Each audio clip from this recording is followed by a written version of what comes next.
فسبحان اللہ وبحمدہ ولا الہ الا اللہ۔ ہمارے پاس جب لوگ آتے ہیں اور وہ داخل طریقت ہوتے ہیں تو ہم جو بنیادی چیزیں ان کو بتاتے ہیں تو ان میں سے ایک چیز یہ لازمی بتاتے ہیں کہ رزق پاک نہیں ہوگا تو باطن روشن نہیں ہوگا۔ یہ بنیادی بات ہے۔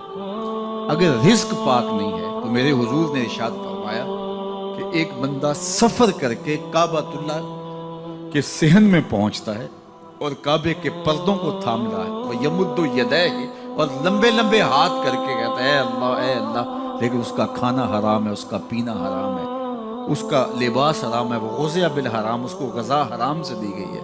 میرے حضور نے فرمایا اس کی کوئی دعا قبول نہیں ہوگی۔ سفر کیا، جنگل پہاڑ کاٹے، سمندروں کو پاٹ کر کے آگے گیا، ہواؤں کے کلیجے چیر کے آگے بڑھا، مہینوں کی مسافتیں طے کر کے گیا اور کعبۃ اللہ کے سامنے کھڑا ہے، سین حرم میں مطاف میں کھڑا ہے، لیکن اس کا جسم حرام سے پلا ہے۔ اس نے جو پہنا ہے اس لباس کا تانا یا بانا حرام کا ہے، اس کو غذا حرام کی دی گئی ہے، اس نے پیا حرام کا ہے، اس نے کھایا حرام کا ہے، تو پھر اس کا یہ سارا سفر رائے گاہ چلا جائے گا، اس کو کچھ نصیب نہیں ہوگا۔ تو سب سے پہلی شرط اس عنوان سے عقل حلال ہے، اس کے بعد پہ صدق مقال ہے کہ آپ کی زبان جھوٹ نہ بولے۔ جب کوئی شخص جھوٹ بولتا ہے روحانیات تو دور کی بات ہے، اللہ کے فرشتے اس سے 1 میل دور ہٹ جاتے ہیں۔ جب کوئی شخص جھوٹ بولتا ہے تو حدیث پاک میں آتا ہے اس کے منہ سے ایک خاص قسم کی بدبو نکلتی ہے۔ اس بدبو کو ہم نہیں سونگھ پاتے لیکن فرشتے سونگھ لیتے ہیں، کیونکہ فرشتے انتہائی حساس مخلوق ہے اور وہ جھوٹ کی وجہ سے نکلنے والی بدبو کو سونگھتے ہیں۔ اللہ نے حضرت امام اعظم امام ابو حنیفہ رضی اللہ تعالیٰ عنہ کو یہ بصیرت عطا کی تھی اور یہ باطنی نظر بخشی تھی کہ جب کوئی شخص وضو کرتا تھا تو اس کے وضو کے پانی سے پہچان لیتے تھے کہ یہ کس گناہ کا مجرم ہے۔ جب بندہ وضو کرتا ہے تو وضو سے ہاتھوں کے گناہ جھڑتے ہیں، منہ کے گناہ جھڑتے ہیں، تو وہ وضو کے پانی سے اس بات کو محسوس کرتے تھے۔ اللہ نے ان کو وہ بصیرت عطا کی تھی، لیکن انہوں نے اللہ کی بارگاہ میں عرض کی مالک مجھ سے یہ چیز چھین لے، یہ چیز مجھے نہیں چاہیے۔ لوگوں کے بارے میں جو ہے وہ ایسا گمان پھر پیدا ہوتا ہے۔ تو فرشتوں کو اللہ نے وہ حساس جو ہے وہ پاکیزہ وجود دیا اور ان کی حس ایسی ہے کہ وہ بدبو جو انسان بولتا ہے اور لفظوں سے جو اثرات نکلتے ہیں وہ محسوس کرتے ہیں۔ تو جب کوئی شخص جھوٹ بولتا ہے تو اس کے جسم سے، اس کی زبان سے جھوٹ کے ساتھ بدبو نکلتی ہے، اللہ کے فرشتے 1 میل دور تک پیچھے ہٹ جاتے ہیں۔ تو مجھے بتائیے جو شخص جھوٹ بولتا ہو کیا اسے کوئی روحانی مرتبہ مل سکتا ہے؟ یہ سوچا بھی نہیں جا سکتا، یہ امکانات سے ہی نہیں ہے۔ اللہ کے محبوب علیہ السلام سے پوچھا گیا کہ حضور کوئی مسلمان کوئی مومن کیا بزدل ہو سکتا ہے؟ فرمایا نہیں، وہ بہادر ہوتا ہے، لیکن ہو سکتا ہے کبھی اس سے بزدلی بھی سرزد ہو جائے۔ انسانی کمزوری ہے، کبھی انسان بہت طاقت میں ہوتا ہے، کبھی انسان کمزور بھی پڑ جاتا ہے۔ فرمایا ہو سکتا ہے کبھی اس سے ہو بھی جائے۔ پھر پوچھا کہ بخل کر سکتا ہے؟ فرمایا نہیں، مومن سخی ہوتا ہے، لیکن ہو سکتا ہے کبھی اس سے بخل بھی ہو جائے۔ کبھی کبھی دولت اسے اچھی بھی لگنے لگ جاتی ہے، جس طرح فرمایا گیا کہ اولاد مبخلتن مجبنتن، یہ جو اولاد ہوتی ہے یہ بندے کو بخیل بھی بنا دیتی ہے اور بزدل بھی بنا دیتی ہے۔ جب اولاد نہیں ہوتی تو بندہ سخی بھی ہوتا ہے اور بندہ جو ہے وہ مشکل حالات میں بھی کود جاتا ہے، لیکن جب اولاد ہوتی ہے تو پھر مشکل حالات میں کودنے سے پہلے سوچتا ہے میرے بچے ہیں یتیم ہو جائیں گے، اس کو یہ خیال آتا ہے۔ پہلے ایسے مال لٹاتا ہے لیکن اولاد ہو جائے تو پھر وہ اولاد کا سوچتا ہے کہ ان کے لیے کچھ میں جمع کر لوں۔ تو اولاد فرمایا میرے حضور نے کہ مبخلہ و مجبنہ، یہ بخیل بھی کر دیتی ہے اور یہ کمزور اور بزدل بھی بنا دیتی ہے۔ تو مومن ہوتا بہادر ہے لیکن ہو سکتا ہے کبھی اس سے بزدلی بھی ہو جائے، مومن سخی ہوتا ہے لیکن کبھی ہو سکتا ہے اس سے بخل بھی ہو جائے۔ لیکن تیسرا سوال حضور سے پوچھا گیا کہ مومن جھوٹا ہو سکتا ہے؟ تو اس پہ 2 ٹوکا، نہیں جھوٹا نہیں ہو سکتا، یہ نہیں ہو سکتا کہ مومن ہو اور جھوٹا ہو، وہ سچ بولنے والا ہو۔ تو عقل حلال اور صدق مقال، یہ 2 خوبی۔ حنظلہ رضی اللہ تعالیٰ عنہ حضرت ابو بکر رضی اللہ تعالیٰ عنہ کے پاس آئے اور کہا نافق حنظلہ، حنظلہ منافق ہو گیا۔ حضرت ابوبکر حیران ہوئے اور کہا کہ کیا ماجرا ہوا؟ کہا کہ حضور کے پاس ہوتے ہیں تو کیفیت اور ہوتی ہے، اور جب واپس آ جاتے ہیں تو پھر وہ کیفیت برقرار نہیں رکھ پاتے۔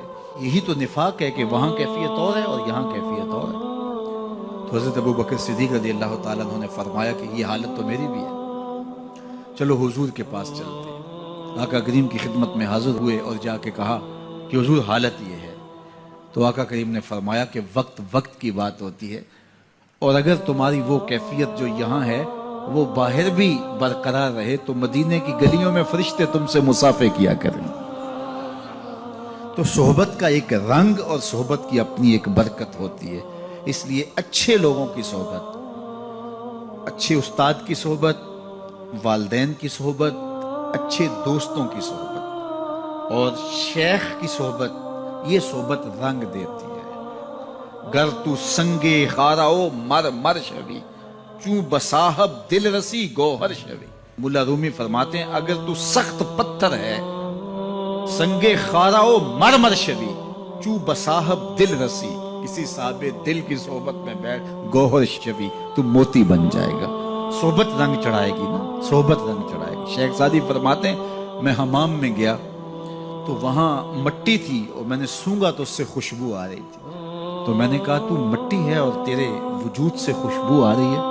تو اس مٹی نے زبان حال سے جو جواب دیا وہ شیخ سعدی نے نظم کیا کہ اس مٹی نے کہا کہ میں ہوں تو مٹی لیکن چند دن تک پھول کے قدموں میں بیٹھی رہی ہوں۔ جمال ہم نشیں در من اثر کر وگرنہ من ہما خاکم کے ہستم، میرے ہم نشیں کا جمال میرے اندر سرایت کر گیا ہے، ورنہ ہوں تو میں ذات کی مٹی۔ اللہ اکبر۔ لیکن پھول کی صحبت کا رنگ چڑھا ہے۔ درد منداں دے سخن محمد دین گواہی حالوں، درد منداں دے سخن محمد دین گواہی حالوں، جس پلے پھل بدے ہون آوے باس رومالوں۔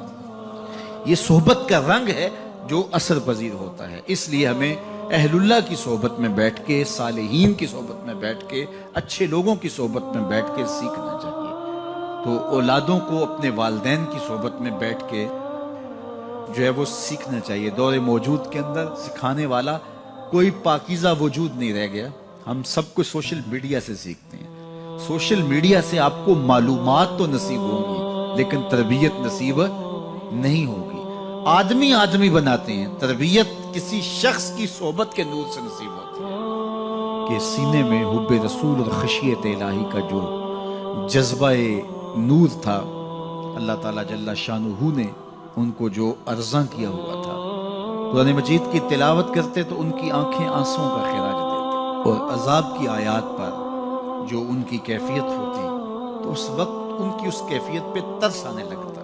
وہ آنسو جو حضور کی محبت میں بہے گئے اور اللہ کی خشیت میں آنسو جو بہے وہ معمولی آنسو نہیں ہے۔ رومی کہتے ہیں جہاں پانی گرتا ہے وہاں سبزہ اگتا ہے، جہاں آنسو گرتے ہیں وہاں رحمت اترتی ہے۔ تو یہ کتنی بڑی دولت ہے، اور یہ درد، یہ کیفیت جو ہے وہ اہل اللہ کی صحبت میں بیٹھ کر کے نصیب ہوتی ہے۔ اللہ اکبر۔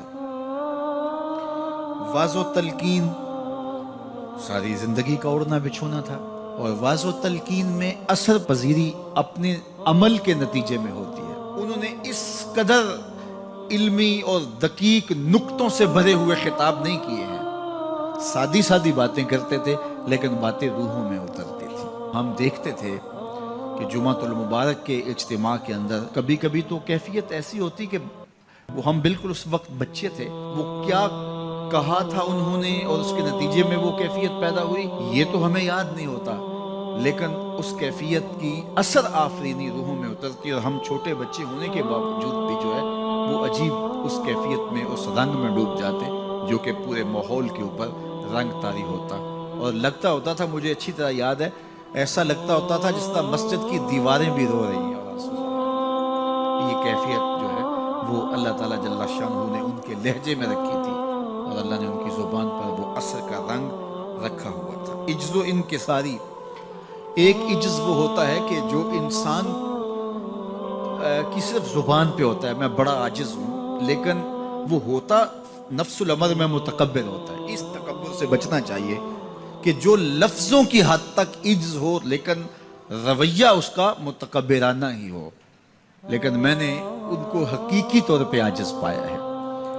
عجز اور انکساری ان کی طبع کا حصہ تھا، انہوں نے اپنے اوپر عجز کو مسلط نہیں کیا تھا، اپنے آپ کو عاجز رکھنے کی کوشش کرتے تھے، ایسا نہیں تھا۔